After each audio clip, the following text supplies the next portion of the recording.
Making music is not just this task, do it. Your life is going into it. In the studio, we have to deal with life. My name is Om'Mas Keith. I'm a Grammy-award winning record producer, 1/3 of the mighty, mighty Saura, studio owner, talent manager, father, and lover of all things creative.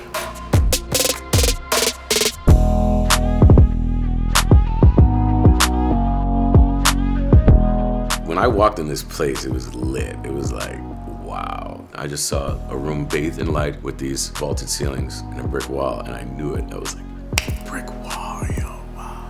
The studio is about safe space, if you will, so that's what I try to create here. Even with the windows wide open, it's still a very safe space. I just try to create an all-encompassing environment where no one feels scared to say anything as it pertains to their contribution. And it's spiritually, karmically, creatively safe, which is most important. When people rehearse here, they take this whole place over, they turn it into their vibe. I always keep it set up, windows open so people can see inside. It's like an installation in and of itself. You got nice carpets, you got a set of drums, and a fucking dictionary. Learn something, make some music, you're like, you know, what does it mean? I don't know what it means, it's just things that I like. I wanted to put them in here. What I bring to producing is a sense of calm, right? I'd like to create an environment for people to trust me. I can't do this without the trust of somebody. Nor will they allow you to do it, because I tend to work with artists who are almost solely in control of their creative destiny, because they're powerful artists. They work that for themselves. What becomes my task is to impart some wisdom that they may not have had previously in the form of sharing some songs, and then I request they do the same. That's usually how we get started writing songs, listening to shit. It's only through knowing your ancestors that I think that you can really know yourself. So we listen, I encourage that. There's really no one way to go about it. There's this way of listening to stuff. Then there's the other way of just coming in fresh and sitting at the piano and just vibing on chords that are clearly in your repertoire. Chords come from the fucking air, man. They're there and then they come out of the air into here.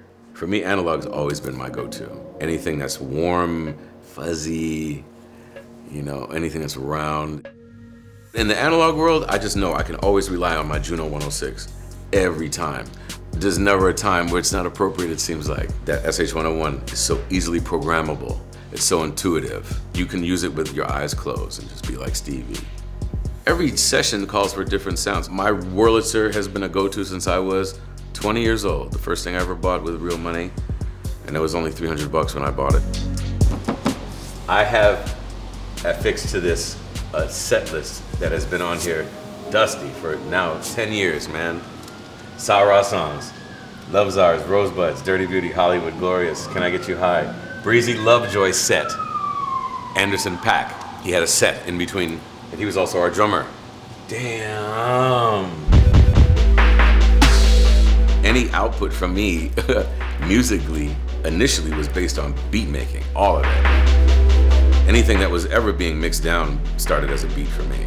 When I'm in beat making mode, standalone beat machines with big hard drives are lit. You just put it up under your arm and go anywhere, you know, you're not tethered to all this. However, I'm also part of the mouse click beat making generation. I love it. It's so matter of fact.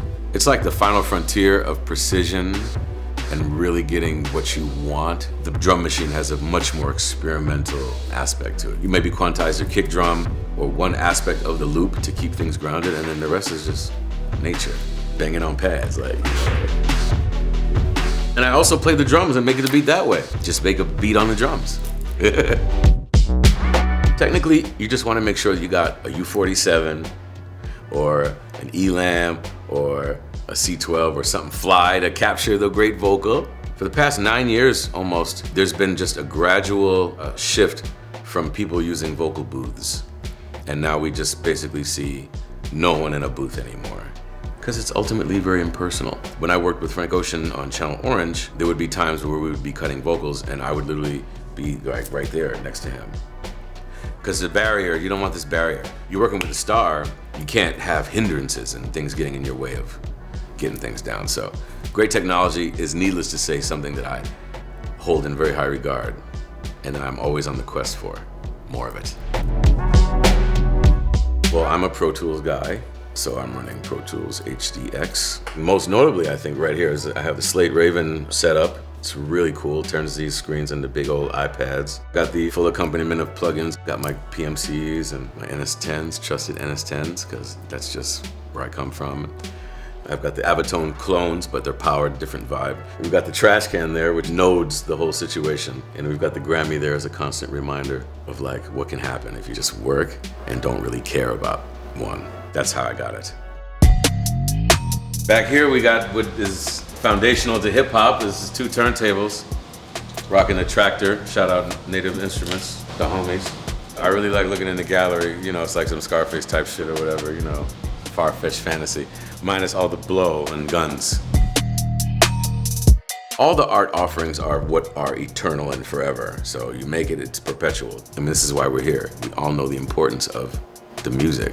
Most importantly is that you understand your role as a producer is to help bring something forward that didn't exist in the first place. You know, I'm here to do a task. It's not my show. A great artist will always shine the fuck through. That's how it happens, man. You just do your service to the artist, for the artist, to art, to creativity. On your journey in music, just follow your heart, follow your intuition. That's what I've done, and I've seen a bunch of successful people do that.